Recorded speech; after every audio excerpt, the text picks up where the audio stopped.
Descubre el potencial de la inteligencia artificial en entornos audiovisuales, por Patricia Yuste, Marketing Services Director en Making Science. Pues muy buenos días a todos, o muy buenas tardes más bien.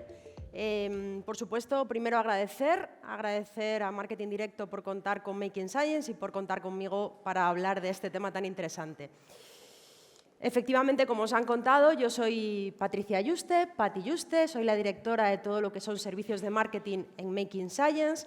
Making Science es una consultora, para lo que no lo sepáis, especializada en marketing y tecnología, que nos posicionamos como ese partner de aceleración digital con nuestros clientes. Y hoy os vengo a hablar de inteligencia artificial, pero a descubrir esa inteligencia artificial en los entornos audiovisuales. Estamos acostumbrados a ver la inteligencia artificial dentro del mundo de la tecnología, de la data, pero ¿cómo eso nos puede ayudar a esas, como nos decía antes Kenneth, las soft skills y las hard skills? ¿Cómo también nos puede ayudar a acercarnos mucho más al consumidor con lo que nos está pidiendo hoy en día? Y antes de nada, ¿quién conoce a este señor? ¿Nadie en la sala? ¿Seguro? No me lo creo. ¿Alguien sí? ¿Nadie? Es Alan Turing. Le llaman el padre de la inteligencia artificial, que allá por los años 50 ya hablaba de la máquina de Turing, que lo que decía es si una respuesta la daba una máquina o la daba el ser humano, si los seres humanos éramos capaces de descifrar quién la estaba dando. Y ya probó muchas cosas.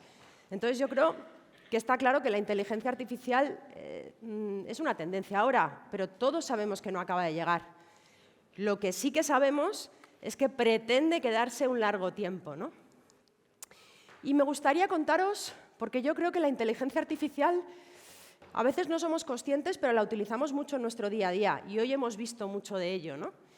Por ejemplo, la publicidad programática. ¿Quién conoce la publicidad programática? ¿Y sabéis que la publicidad programática funciona con Deep Learning? ¿Somos conscientes de ello? Otro ejemplo, gran partner, Salesforce. Salesforce en soluciones como Einstein dentro de su CRM ya está incorporando, basando en inteligencia artificial y ayuda a las empresas a conocer mucho más a su consumidor y a entender cómo tiene que dirigirse a él. Otro gran ejemplo es, ¿cuántos tienen un modelo data-driven? ¿O a cuántos nos encanta hablar del data-driven? ¿Sí? ¿Tenemos modelos data-driven? ¿Qué es el data-driven? Al final es el poder de los datos, ¿no? El poder de cómo yo englobo todos esos datos para tener esa respuesta que me permita esa activación. Todos estos modelos están basados en inteligencia artificial. Amazon, hablábamos mucho de Amazon. El recomendador de Amazon, en concreto Style Snap, que es una funcionalidad, igual que nuestros amigos de Google también lo tienen ya. Lo que hace es que a través de una imagen, tú haces una imagen de algo, un vestido, yo que soy chica, unas botas de fútbol para los hombres, ¿no? Haces una foto y te recomienda prendas parecidas o cosas parecidas que te puedan gustar. ¿Cuántos conocíais esto? Esto también está basado en inteligencia artificial.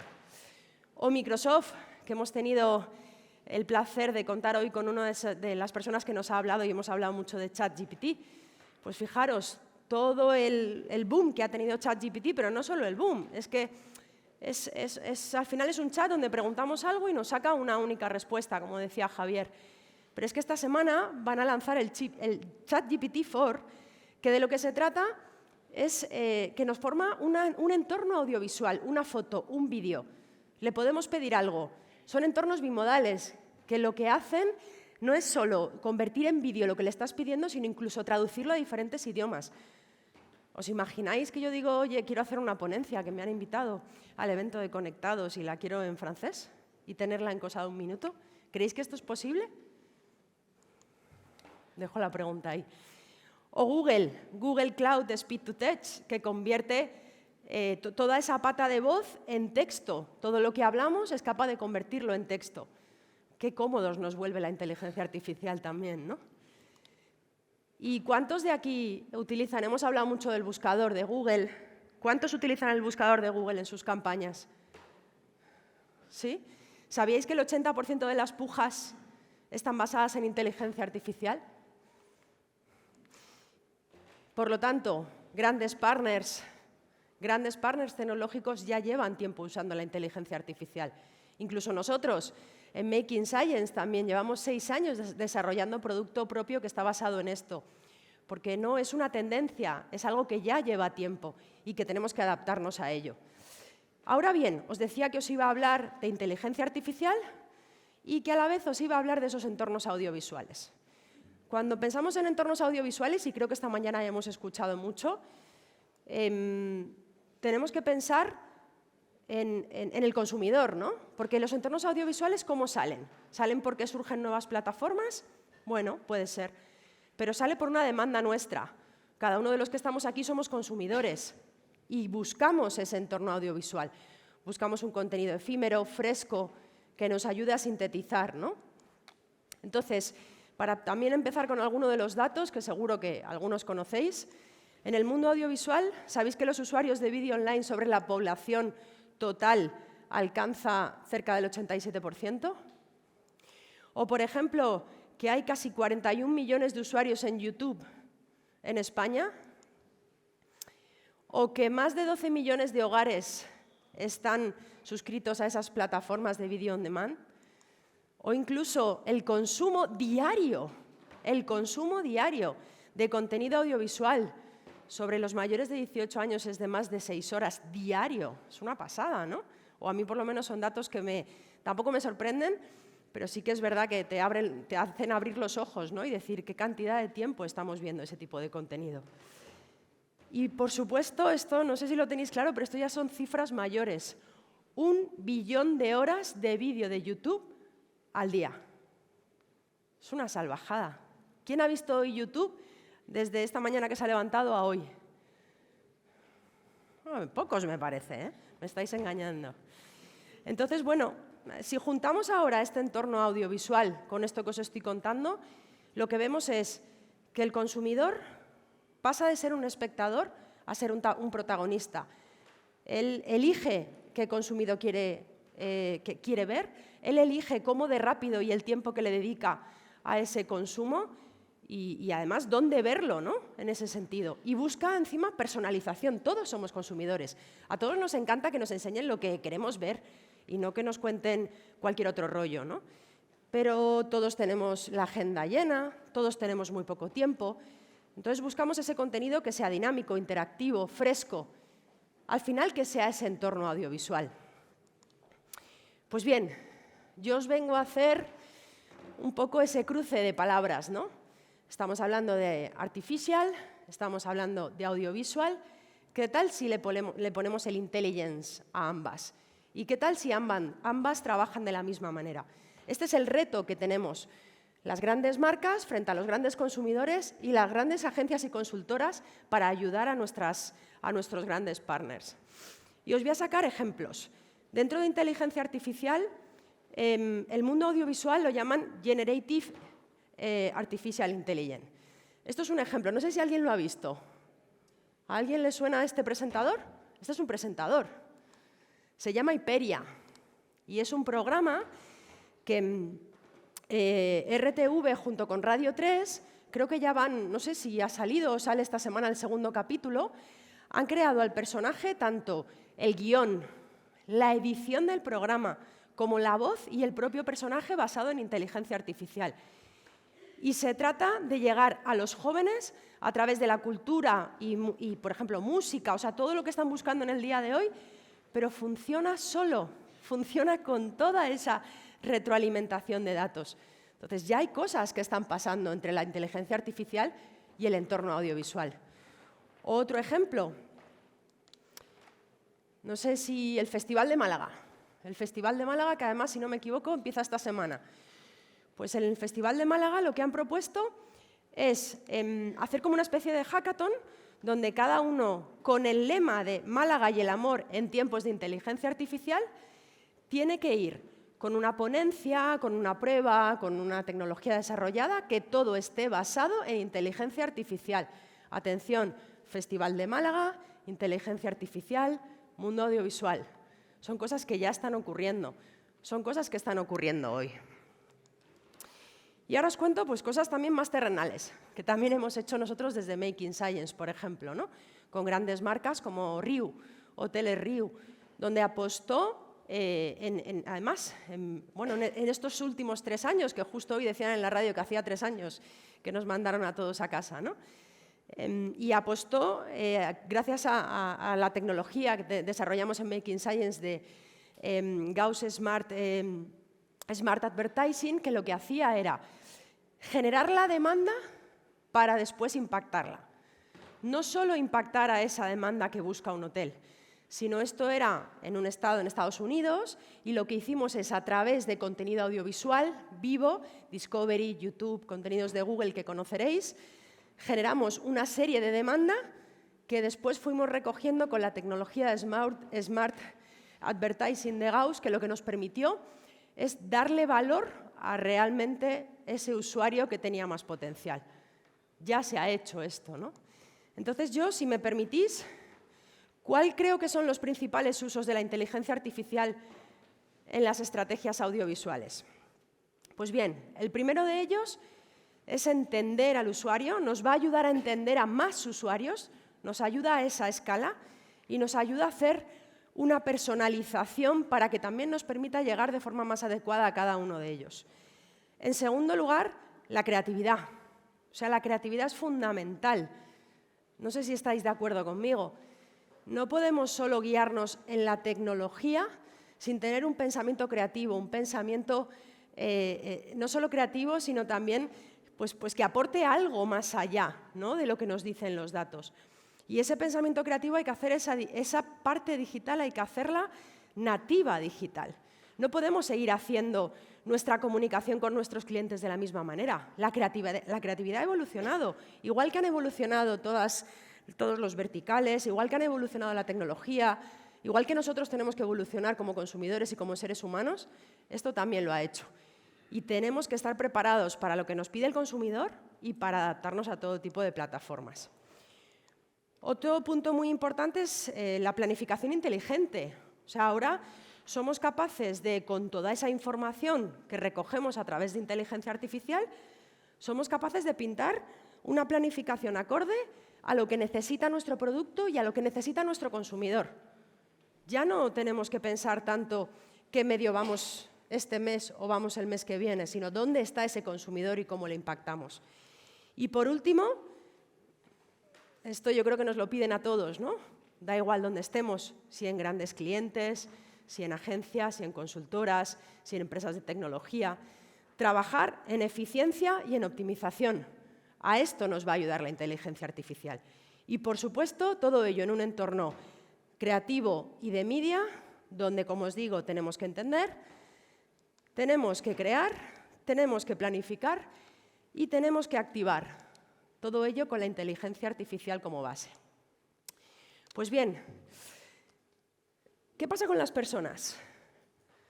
¿Quién está asustado porque nos van a quitar los puestos de trabajo? ¿Nadie? Sí, no me lo creo. Yo creo que sí, ¿no? Que es un debate muy abierto. Pues yo creo que no. Yo creo que las personas y la inteligencia artificial es la fórmula de éxito perfecta. Y 4 pinceladas, ¿no? Para mí esto es una oportunidad.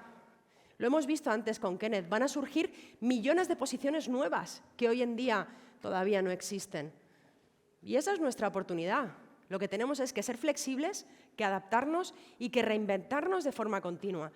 Y además, apoyarnos en aquello que la inteligencia artificial no nos va a dar. El ser humano tiene pensamiento, tiene estrategia, tiene empatía, tiene personalización y, lo más importante, tiene la voz de la marca. Tiene la voz de la marca. La inteligencia artificial tiene análisis en real time, aprende sola, ¿no? Además, te ayuda a escalar, te ayuda a hiperpersonalizar, pero es ayuda y es soporte. Es muy importante. Y para mí, el éxito está en ese infinito que rodea al humano con la inteligencia artificial. Pues bien, por si os ayuda, pequeñas pinceladas de cómo lo estamos trabajando nosotros desde Making Science. Trabajamos la creatividad, pero desde la creatividad nativa digital, desde lo que demandan los usuarios y adaptado, por supuesto, a nuestro plan de medios y a nuestras plataformas. Pero tenemos un gran equipo creativo que se basa en esa creatividad nativa. Esto es muy importante. Trabajamos en una estrategia audiovisual 360. No solo se trata de hacer un vídeo creativo ni activar una campaña en YouTube. No se trata de eso. Se trata de entender dónde está mi consumidor, a quién quiero impactar. Después de eso, ¿cómo hago esa planificación? ¿Cómo hago mi creatividad nativa? ¿Cómo activo y optimizo mi creatividad? ¿Cómo la mido? Y cómo busco esos retornos de incrementalidad que al final nos piden a todos en los negocios. Y los otros 2 puntos para mí son muy importantes. Uno son las personas y otro es la tecnología. Las personas son claves. Yo os animo a que en vuestras compañías establezcáis también esta formación de la inteligencia artificial para que nos ayude a las personas a seguir creciendo y a seguir evolucionando y adaptándonos a lo que viene. Son muy importantes trabajar en equipos multidisciplinares. Cada uno sabemos hacer cosas diferentes, pero juntos sumamos muchísimo más. Y la tecnología, ¿por qué no? Inteligencia artificial y tecnología es una base y pilar fundamental. Siempre es así. Pero también necesitamos ese continente de las personas que nos ayudan muchísimo. Y en Making Science pues hemos desarrollado productos acorde a ellos. Antes os hablaba de Gauss Smart Advertising. Gauss tiene otra funcionalidad que es Connected TV, que lo que hace es planificar desde un punto de vista de todo lo que tiene que ser tus medios audiovisuales. Planifica, te vuelca el reach que puedes conseguir, tiene en cuenta tu inversión que haces en televisión y con eso te mide los incrementos o no de reach que puedes conseguir. Y una vez eso está funcionando, lanza la campaña, mide, optimiza y mejora y está también basado en inteligencia artificial. Así que hasta aquí simplemente quería pues resumir un poco lo que os he contado. Para mí la inteligencia artificial es una oportunidad, más allá de la tecnología, que era como empezaba a hablaros. Además, la estrategia audiovisual tiene que existir, pero tiene que estar integrada. No sustituye a las personas, es un soporte, es ayuda, es nuestro mejor aliado. Y por último, la convivencia entre Artificial Intelligence y Intelligent Audiovisual es caso de éxito asegurado. Así que espero haberos descubierto algo nuevo, haberos abierto el apetito a estas horas. Muchísimas gracias por vuestro tiempo. Disculpad mi voz. Yo creo que el año que viene, si me toca también estar mala, vendrá aquí mi avatar, en ese sentido. Y muchísimas gracias. Cualquier cosa, a vuestra disposición. Questions and Answers. Con Javier Piedrahita, CEO and founder de marketingdirecto.com. Pocas manos, ¿no? Ya, sí. Yo creo que eso era el miedo, ¿no, Javier? Sí, pero sí es verdad que estamos viendo avances, ¿no? Esto está empezando, como acabas de decir. Yo creo que sí que va a haber ahí cambios radicales en el sector, en la gente que produce, en la gente que hace los copies, en la gente que hace los guiones. ¿El tuyo era de inteligencia artificial ahora mismo o no? ¿Estaba hecho o no? Como digo, porque el otro grupo antes dijo que había hecho... Sí, yo creo que sí que va a haber ahí cambios muy radicales, ¿no? Y no sé si hay más de uno tiene que tener un poquito de preocupación, ¿no? Porque las empresas miramos la rentabilidad y claro, si te lo hace una inteligencia artificial frente a lo que cuesta y más en España un buen empleado, no una buena profesional. Pero yo creo, Javier, fíjate, cuando vino la revolución digital, ¿no? Que ahora ya no estamos ni en transformación, sino yo diría más en aceleración, ¿no? O quien tiene que estar en digital, también teníamos este miedo, ¿no? De que los puestos se iban a digitalizar. Y se reinventaron nuevos puestos.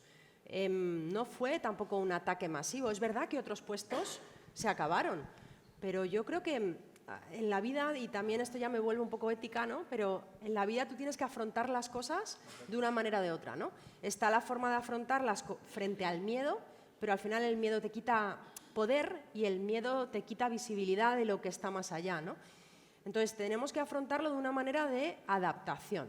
Tenemos que adaptarnos. Para mí se van a crear nuevos puestos de trabajo, por lo que es una oportunidad, porque seguro que mucha de la población española también está cansado del trabajo que tiene o quiere reinventarse en ese sentido y a lo mejor es un buen momento. Y luego es cierto que lo que va a hacer la inteligencia artificial es aportarnos valor y sobre todo quitarnos quizá ese trabajo más mecánico que hoy en día los seres humanos no nos aporta tantísimo, ¿no? Y que queremos, bueno, pues buscar otras alternativas, pero ese trabajo hay que hacerlo. La tecnología nos va a quitar parte de ese trabajo y nos va a ayudar a brillar más. También influye mucho los que desarrollan esta tecnología y son norteamericanos como siempre, los europeos no sé dónde estamos, que siempre estamos, y los españoles pues menos todavía, ¿no? A veces. ¿Eso también cómo va a influir o qué tenemos que hacer ahí los europeos o España en este caso, ¿no? Para estar un poquito al día y para que no se haga toda la influencia venga de otras culturas, otros idiomas que también lógicamente van a tener ahí mucho poder que a lo mejor perdemos nosotros, ¿no? No sé cómo ves tú ese tema de Europa, Norteamérica o California, de donde viene casi todo esto, ¿no? Fíjate, en Making Science, bueno, somos ya más de 1.200 personas y estamos a nivel mundial en más de 13 países. ¿Origen? ¿Qué país? Origen es España. Bueno, el origen es España. Pues y ahí es donde voy, ¿no? Un punto. Yo creo que es el origen España y nos estamos encontrando con este cambio cultural que en el resto de países europeos, bueno, pues tiene sus pequeñas diferencias, pero cuando nos vamos al grande, al gigante, y cuando nos vamos a los Estados Unidos, efectivamente cambia la película y se ve de otra manera. Y efectivamente, cuando allí hablas de inteligencia artificial, bueno, parece que han pasado, ¿no? Que la máquina del tiempo se ha movido 10 años más. Pero yo te diría que se ha movido porque se lleva hablando mucho tiempo más de eso y porque grandes partners tecnológicos han empezado a desarrollar en Estados Unidos antes que en Europa o que en otras regiones, ¿no? Pero sinceramente a mí que venga a Estados Unidos, vuelvo a lo mismo, me parece una oportunidad. Lo que creo es que hay que saber cómo adaptarlo, en este caso a España, o a otros entornos europeos que tengamos que adaptar. Sí, a lo mejor como vamos más lentos tenemos la ventaja de observar lo que está pasando ahí, ¿no? Ahí en las noticias alemanas que veo por el satélite, igual que las españolas, pues abrían con el tema, pues el tema de los grandes almacenes, ¿no? Una gran marca, el Corte Inglés alemán, Karstadt Kaufhof, que tiene 119 filiales, va a cerrar 52, sí. ¿No? Y decía me acuerdo los analistas decían, es que el concepto de gran almacén desde hace 40 años ya está obsoleto. Amazon tiene 2.000 millones de productos y una tienda de estas, un gran almacén solo tiene 500.000, ¿no? Hacían la comparación. Es decir, esta gente tiene 500 millones, perdón, 2.000 veces más. Es decir, como diciendo que es que está desfasado. Entonces es verdad que aquí todavía tenemos grandes almacenes de Corte Inglés, vamos a ver lo que duran. Vamos siempre por detrás en ese sentido, pero también puede ser una ventaja para ver lo que está pasando por ahí, cómo tienes que reconvertirte, cómo tienes que cambiar y adaptarte. Venga, ¿alguna pregunta que sea del público? Aquí hay una, ahí atrás. Gracias. Buenas. Lo primero de todo, gracias por la ponencia, me ha parecido espectacular. Tenía una pregunta, porque estoy totalmente de acuerdo en que la creatividad y la inteligencia artificial son los dos grandes aliados para brillar, como comentabas, pero ¿te parece que yo creo que es necesario tener una formación en las empresas y sobre todo tener una nueva manera de ver cómo hacer un nuevo flujo de trabajo, sobre todo ahora que está explotando esto de la inteligencia artificial, que sí que es verdad que lleva de años anteriores en auge, pero que ahora es el momento de empezar con ello. ¿Cómo te llamas? Álvaro. Álvaro, pues encantada. Gracias por tu pregunta. Totalmente de acuerdo. Yo creo que es que a veces nos olvidamos de que sí, que nos tenemos que adaptar y que hay que adaptarse al mundo digital y que hay que adaptarse a la inteligencia artificial, pero somos humanos, somos personas. Y efectivamente necesitamos encontrar esos espacios para dar ese paso y adaptarnos, ¿no? Y efectivamente está basado en mucha formación. Nosotros, por ejemplo, lo hacemos, en Making Science lo hacemos, ¿no? Cada vez que montamos producto, no solo lo montamos con el director de producto, sino que se meten diferentes equipos.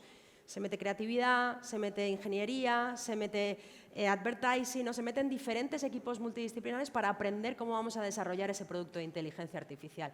Y una vez lo tenemos, damos continuas formaciones con ellos, ¿no? O incluso con partners como Google, donde incluso ellos nos dan, ¿no?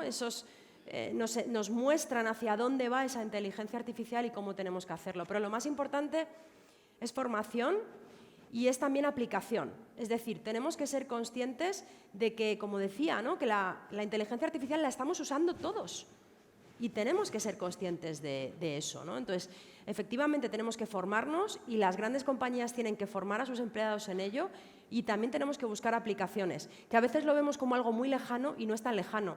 Hay cosas muy cercanas que ya las podemos mover. Sí, desde luego, y sobre todo por el hecho de que tú ahora te metes en ChatGPT y te crees que puedes hacer cualquier cosa, sobre todo en el ámbito de una empresa, pero me parece que es muy necesario también ver cómo hacerlo efectivamente, porque es que cualquier persona puede emplear el ChatGPT pero siempre hay que buscar como la manera que te vaya a beneficiar, porque al final, si lo usas de una manera errónea, puede ir en tu contra, porque te puede dar cualquier cosa, te puede dar cualquier dato, pero si no lo has empleado de la mejor manera, por eso veo necesario esa formación y sobre todo empezar con ello. Hay dudas, ¿no? Hay dudas porque es verdad que hay países o gobiernos que todos sabemos que no son de los que nos gustan aquí en Libre Occidente, que van a poder utilizar o van a utilizarlo solamente, si ya están utilizando todo tipo de hackeos y manipulaciones con la inteligencia artificial, y que también va a haber un problema muy grande. Es decir, no todo va a ser bueno, bonito, barato, como nos gusta a veces hablar en este tipo de eventos, sino también hay que ver la otra cara de la moneda y hay que tener mucho cuidado. También pueden pasar cosas que no queremos y vamos a ver cómo desarrolla. Es que está empezando esto, está bien que hablemos de estos temas, que leáis en marketingdirecto.com o en otros medios sobre esos temas y que escuchemos a profesionales como tú. Muchísimas gracias por estar aquí y los que vienen ahora. Así que gracias. Fenomenal. Gracias.